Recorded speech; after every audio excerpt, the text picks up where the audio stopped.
Da mesma maneira que você levantou, você abaixa. Começa puxando a lança. E tá levantando. Começa a baixar a esteira. É pra trás. Puxa logo. Puxa. Ó. Tá escorregando. Ó. Braço. Ó, os dois pra trás. Tá escorregando a conta. Puxa os dois. Puxa mais a lança do que o braço. Aí agora você tá bom, mais a lança do que o braço. É, mas você tem que ver a necessidade. Eu não tava vendo. A costa. Ah, mas também que esse raipão aí. Aí, ó, tá escorregando. Puxa o braço também. Isso.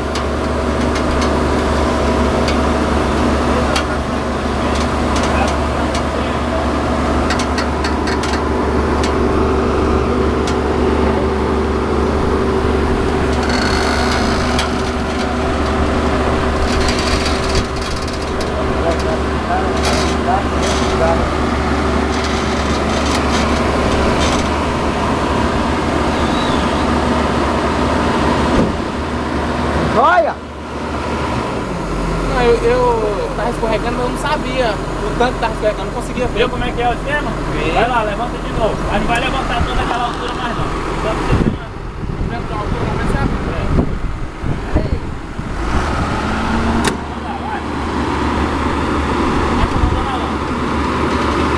Viu que agora que começou a escorregar, você puxa aqui também. Sem parar lá. Vai.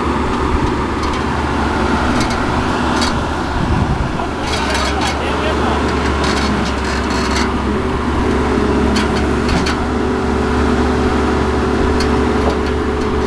Parou. Ó.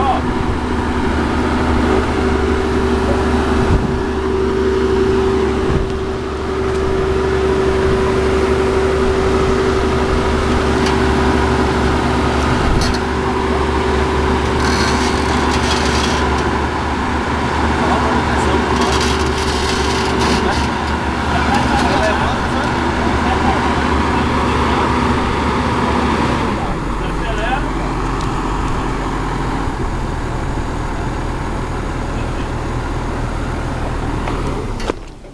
Se a segurança pode descer. Vai ficar as esteiras, fala?